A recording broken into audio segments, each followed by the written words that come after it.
Most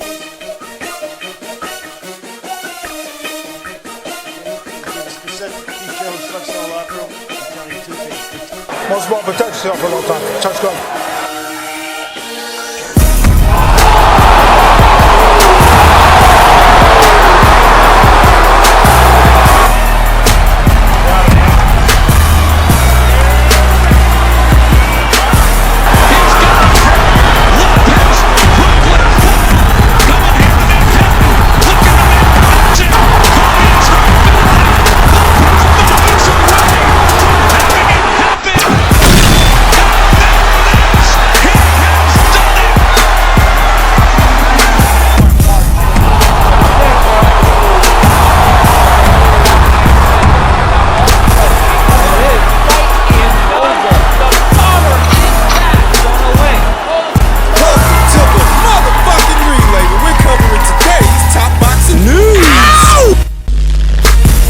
Start with this. Well, Sergey Derevyanchenko had this to say. He says a fight with Charlo will happen in due time. The Ukraine Sergey Derevyanchenko is the WBC's #1 challenger for Charlo's 160-pound championship. Mauricio Suleiman, the WBC's president, informed BoxingScene.com recently that Derevyanchenko still hasn't been declared Charlo's mandatory challenger, which means Charlo isn't obligated to face Derevyanchenko next. Nevertheless, Derevyanchenko explained during the recent episode of the PBC podcast why he feels he'll challenge Charlo sooner rather than later. I think in due time that fight will happen, Derevyanchenko told co-hosts Kenneth Buhari and Michael Rosenthal through a translator. We're both with Al Heyman, so that makes things a lot easier. It's just easier to make a deal. It's easier to negotiate when we're with the same person versus going out with somebody else. So I think in due time, that fight will happen. I actually view him as a very good fighter, Derevyanchenko said. He's very strong, he's very young, and I think our fight would make for a great fight. He may not have the deep-seated amateur experience that a Jacobs or a Golovkin has, but he's got enough professional experience at this point that he's totally on their level. Derevyanchenko declined to make a prediction, but he feels he and the 30-year-old Charlo could produce a fan-friendly action fight comparable to the memorable battle he and Golovkin gave fans. I really don't know, Derevyanchenko said. I don't like to predict how these fights are going to go before they happen, but I feel confident that it will be as entertaining as the Golovkin fight. Now, this article lended some very interesting insights into what exactly is Sergey's situation. What side of the street is he on, if he's on any side of the street? It was speculated by many, myself included, that Sergey Derevyanchenko might be in line for a shot at the green belt. But given the fractured relationship that Lou DiBella, Sergey's promoter, has with the PBC, the fact that he hasn't been on good terms with the people on that side of the street since he set up that DAZN meeting for Deontay Wilder and the Anthony Joshua fight way back when. We talked about it here on the channel. I'll leave the link to that video in the description box. Was conceivable that Sergey might struggle to get fights with certain fighters on that side of the street due to what appeared to be the fractured relationship between Lou DiBella and Al Heyman, the people over there at the PBC. That was the look of it.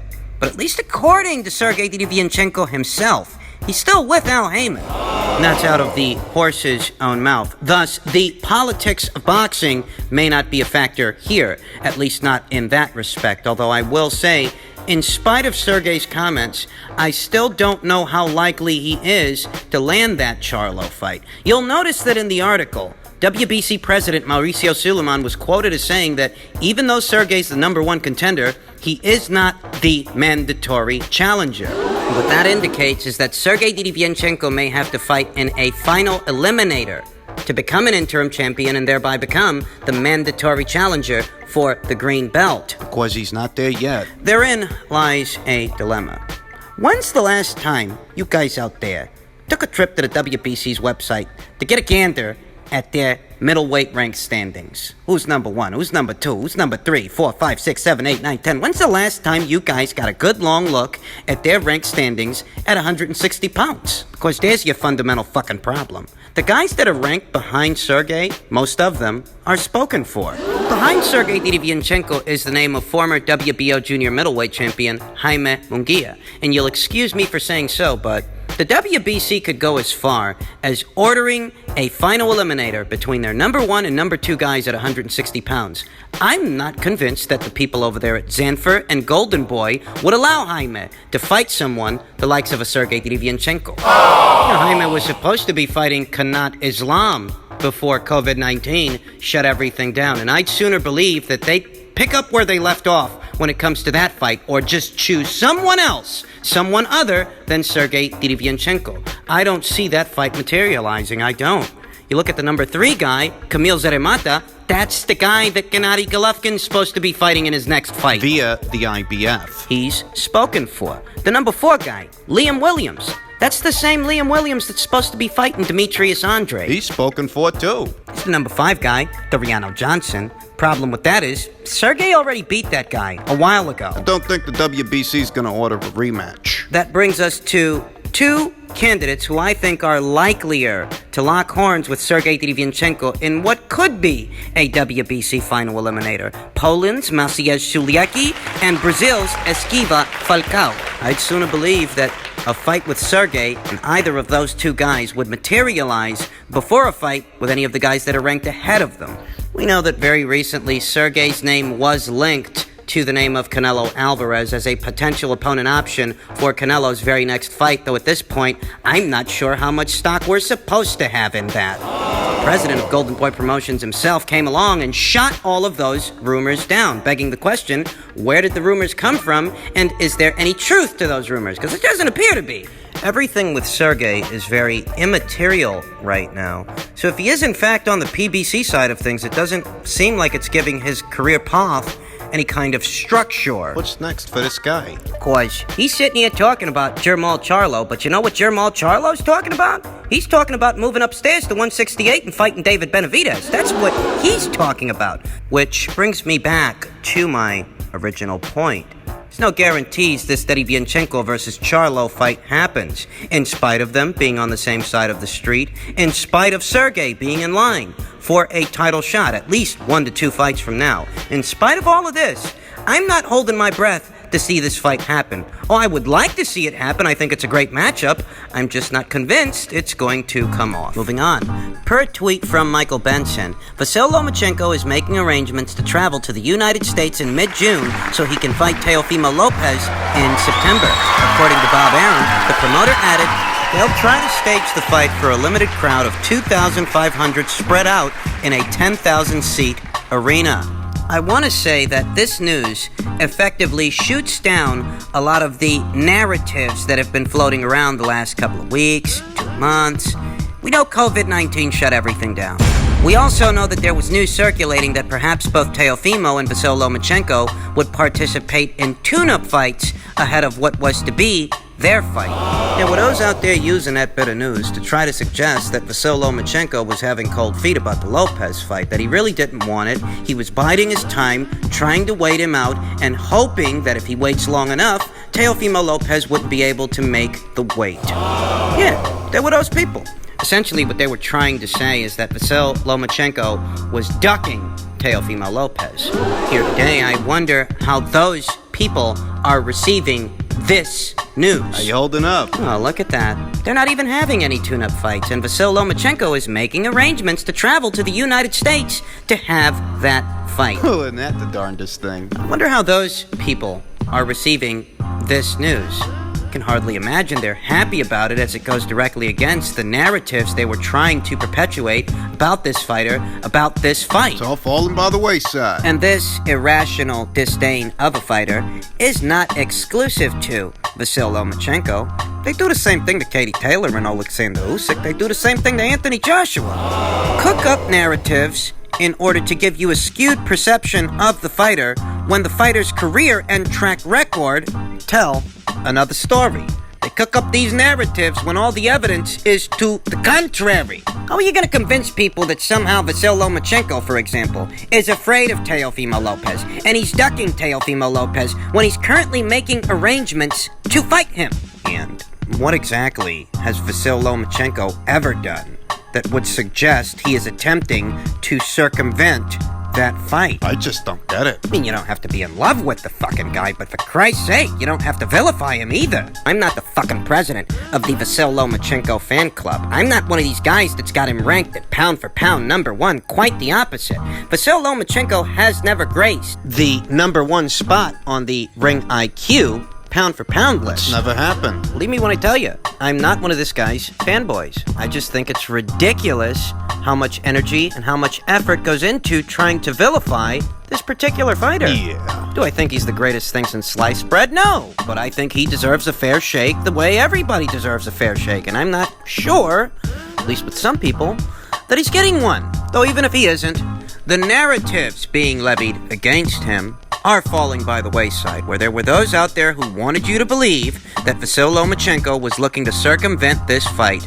The evidence itself is to the contrary, and that's all that really matters. And finally, Keith Thurman had this to say. He says, "My biggest mistake in 2019 was my weight management. Really, it's more my wife encouraging me to not eat ice cream during the quarantine," Thurman quipped to Boxing Scene of the secret to keeping his weight down before getting to what really worked. "We've just been doing a lot of home cooking. It's allowed us to control my weight. My biggest mistake in 2019 was my weight management. I'm really upset at myself for limiting myself, for not being the best I can be because I didn't prepare properly. I put myself in a very hurtful situation last year." The first fight back against Josecito Lopez, I can forgive that. I can forgive myself for having to lose 35 pounds after 22 months of inactivity, notes Thurman. I can truly forgive myself for that right there. I cannot forgive myself for regaining every pound and having to re-lose it in a brand new training camp against Manny Pacquiao. When I already touched 147 in 2019,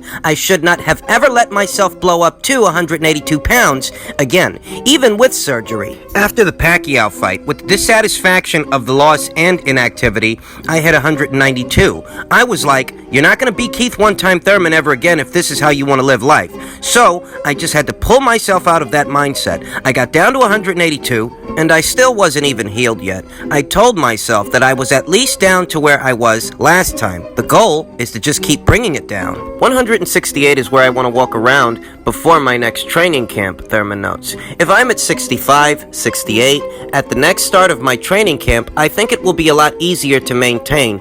Also, to push myself and get the kind of performance that I want out of myself. You think about Keith Thurman ballooning up to 192 pounds. Keith Thurman, who's really not the biggest of welterweights as far as his physical dimensions, his frame, how he can carry that kind of weight. You think about that. 192 pounds and how he'd essentially have to lose 45 fucking pounds to make welterweight. That's what he'd have to do. Not a good look. And Keith Thurman, he ain't got the kind of frame to where he can say, you know what, I'll just go to junior middleweight. You know, making welterweight, it's a bit hard for me, so I'll just move up. Keith Thurman really would be on the smaller end of the spectrum, the shrimpier end of the spectrum, if he were to decide to move up to 154. Those guys at 154 are guys who could easily cap off their careers as light heavyweights. Your Jarrett Hurd, your Jermell Charlo, your Jason Rosario. These are guys with much bigger frames than little Keith Thurman. For Christ's sake, Keith Thurman looks small next to a Yordenis Ugas. Imagine him next to a Jermell Charlo. I think it goes without saying that Keith Thurman can't afford to allow himself to balloon in weight upwards of 180 or 192 pounds. I mean, what are you thinking? For a long time, I've hypothesized that Keith Thurman is not the hungry young fighter that he used to be, and I think him ballooning in weight as much as he did, as many times as he did, by his own admission, I think him ballooning in weight as much as he did is a red flag, an indicator of this.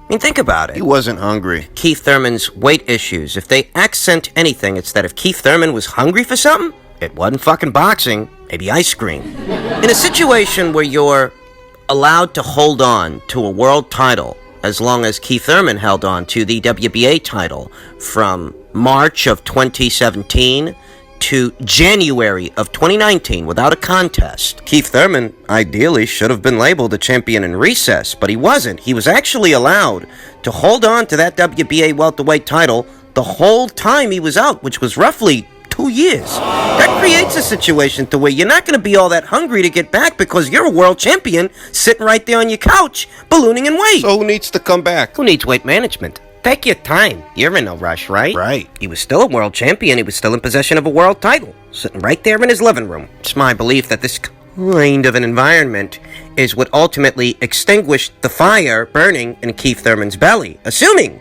there ever was one. But Keith Thurman's woes, when it comes to weight management, aren't actually exclusive to Keith Thurman. I mean, fighters like Gervonta Davis, Adrian Broner, Errol Spence Jr. I've had the same issue. Even Adam Kovnowski, who campaigns all the way up there at heavyweight. This guy got a phone call to fight Anthony Joshua at Madison Square Garden in a multi-million-dollar payday. What would have been a multi-million-dollar payday for him. For 3 of the 4 world titles in the heavyweight division. And what's he say? He says he's out of shape. For what reason would an undefeated up-and-comer, an undefeated contender, be out of shape? If you're staying on your P's and Q's and you're working towards something, what mindset do you have to be in to where you get that kind of phone call and you're out of shape? What the hell's going on here? What's going on to where all these different guys that are supposed to be in peak physical condition, guys who are in their prime years as athletes, as boxers, are all out of shape? The fuck? All these different guys, they're all struggling with their weight. And all these different guys are part of the same stable of fighters. Coincidence? I think not. I'll tell you what I think, When you're Gervonta Davis, for example, and you know that your handlers, they have no intention of making a Vasyl Lomachenko fight. They have no intention of making a Kevin Farmer fight, what would have been a unification match. When you're Gervonta Davis, and you don't gotta worry about those guys, that element of danger isn't an element in your career at all, because your handlers aren't gonna make those fights. You approach your career in a very relaxed, lackadaisical sort of way. If you're Keith Thurman, you've been out of action for roughly, 2 years. You're still a world champion, though. You're allowed to be. Certainly not in any hurry to fight the likes of an Errol Spence, your stablemate. It creates an environment to where complacency is allowed to set in. And the same was true of Errol Spence, who admittedly had picked up some bad habits and was taking things for granted. He, too, struggled in weight. And you'll notice that, Errol Spence doesn't look like he's going to be having that Terrence Crawford fight anytime soon, anytime in the near future. And this opens the door for complacency to set in, as there is not an element of danger to keep you sharp. Not when you know that you're not going to be having those fights with those fighters, those dangerous fighters, those elite level fighters, the kind of fighters to where you got to bring your A game. I mean, with these fucking guys, it's a moral victory that they can even make the weight. And perhaps you can. Though it will come at the cost of your ability to perform, and psychologically, you might actually lose something that you can't get back. That's what I see here with Keith Thurman. Well, he can put on that fat suit and sweat it out and try to get himself down to welterweight, but ultimately, that kind of complacency for that amount of time can create an environment to where the fire in a fighter's belly is extinguished.